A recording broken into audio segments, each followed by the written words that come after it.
It's a huge challenge because of how they play and the talent they have. They are loaded with talent. They have a receiver that, and I think Lazard's a great player. That's one of the best players I've ever seen at Iowa State, and he's excellent. But they have a receiver that equals or very close to Lazard, and with the type of plays that he made, just watch highlight tapes of him against Oregon. It was a one-man show with what he did after the catch, and they lead. I think a part of their offense is they lead.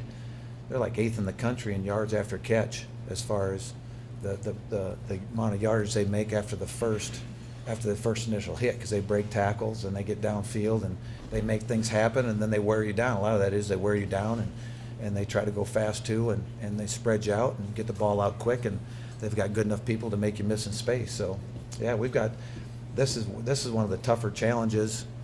Well, this week and next week will probably be the two toughest challenges on defense, because the two offenses that we play are just the opposite and yet very good at what they do.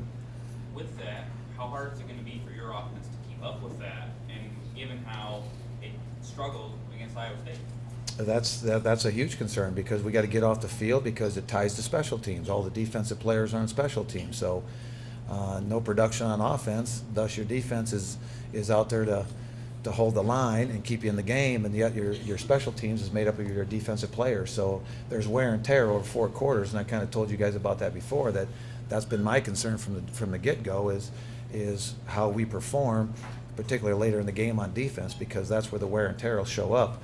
But if you start to move the ball, you did see the one drive that did move the way it's supposed to look, but there wasn't enough of those drives to carry over in the game. So all those things tie together. It's a learning experience, I'm sure, for the fans to see it, but it's actually what happens being a defensive coach. I know how it feels, both good and bad as the defensive coach on that, to be good on offense or struggle offensively, because it can go either way.